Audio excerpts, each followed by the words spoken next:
The Adobe Camera Raw offers correction of individual areas in a photo.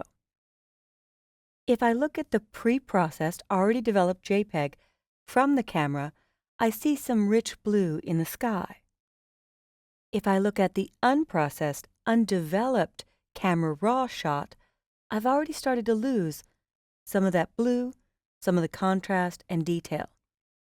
And when I correct it, I'll lose even more of that sky.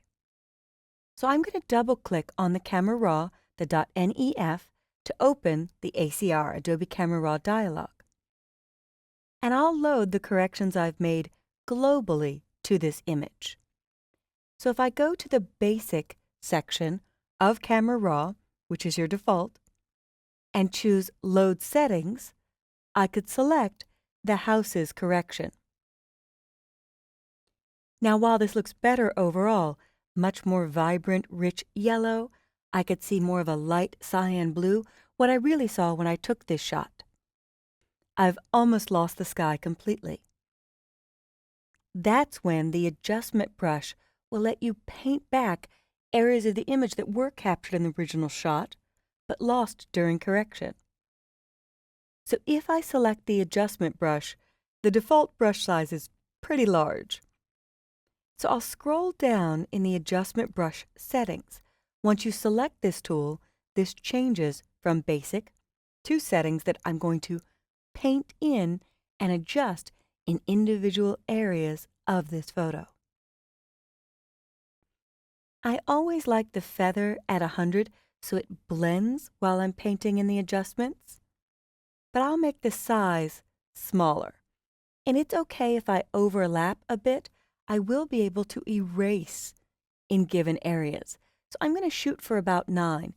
The smaller circle inside is where your hardness is really painting, and the dotted circle around the outside is that feather where it's blending or tapering the adjustment.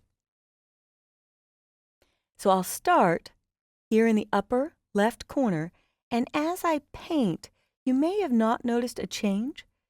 If I scroll up, there was a small exposure movement.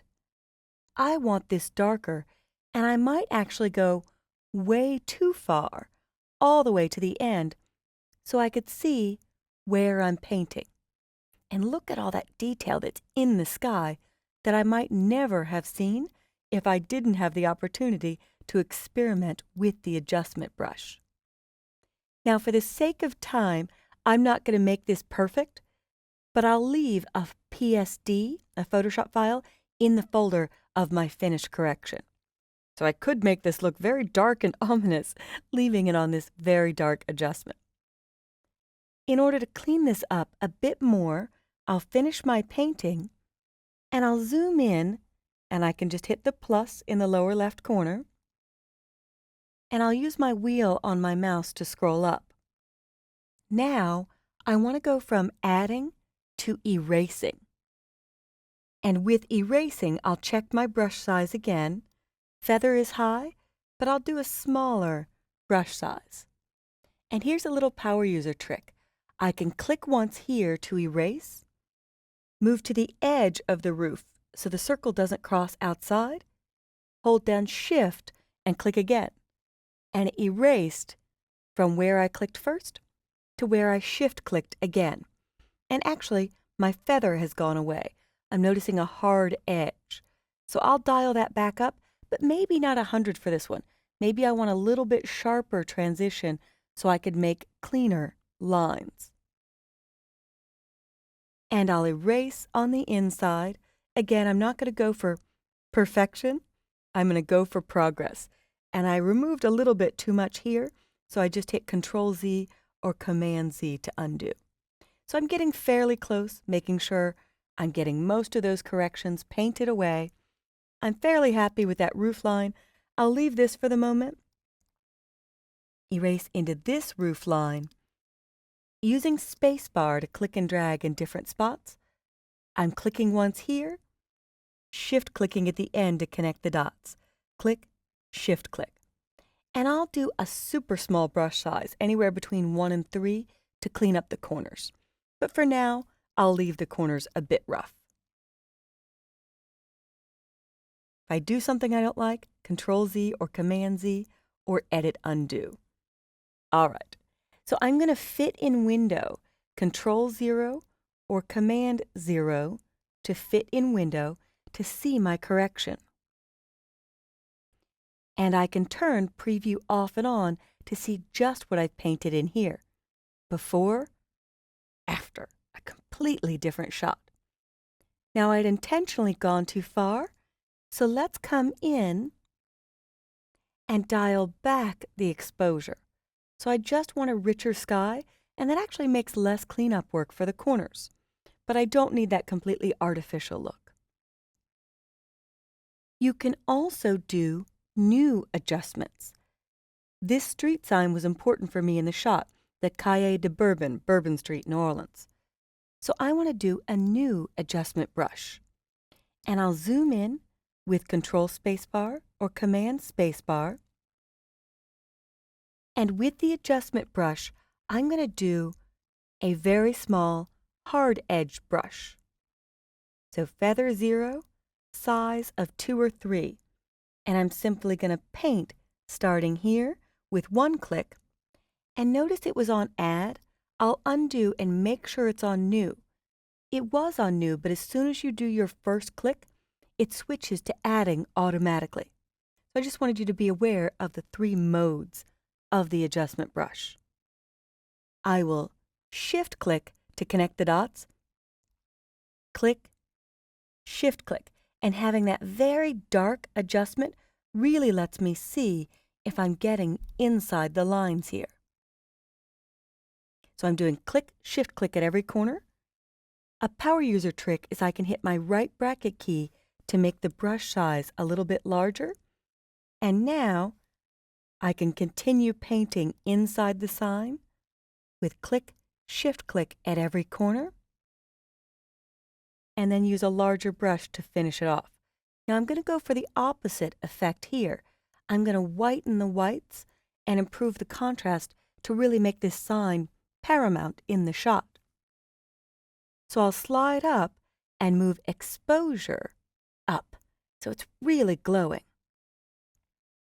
Maybe darken the shadows so I get more detail in the colors. Go really far with the contrast. And I'll dial exposure back down a little bit. There we go. Clarity is mid-tone contrast. I could even add some sharpening.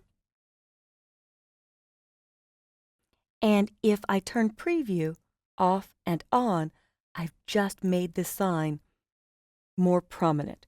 I could even oversaturate this, go farther with the saturation to really get a rich blue out of this. And when I hit Command 0 or Control 0, I've got 2 pins, the correction that was done on the sign. But when I do before and after, I see the adjustment for both. If I wanted to lighten up the sky some more, I'd click this pin. And it's handy that it shows a mask when I mouse over it, so I could see some areas I forgot to erase. So I can go back to erase a little bit more in here. There. I'm not missing too much. Maybe I missed a little bit up here. There we go. And now I'll make the exposure not so extreme. And I'll finish the corners on my own. I'm also going to use Content Aware Fill to remove this distracting car to really make a complete shot, so look in my folder for the final image. In the end, I ended up playing with exposure, contrast, and moving the highlights pretty far to make the white of the clouds pop, and played with the shadows to make the blue of the sky more prominent. I'm sure you could find a correction you're happy with on this sky, but we couldn't get there without Adobe Camera Raw's adjustment brush. And here we have our final corrected image with the distracted car removed using a combination of the patch tool, the stamp tool, and Edit Fill Content Aware to match up objects. Our adjustment brush painted in a richer sky and called more attention to the sign. Now watch carefully as we look at the pre-processed camera JPEG to see how uninteresting this shot is. Flat, dull, not vibrant, corrected, distracting object removed, and selectively painted adjustments. So I hope you've enjoyed the adjustment brush and see where you can use this on your photos.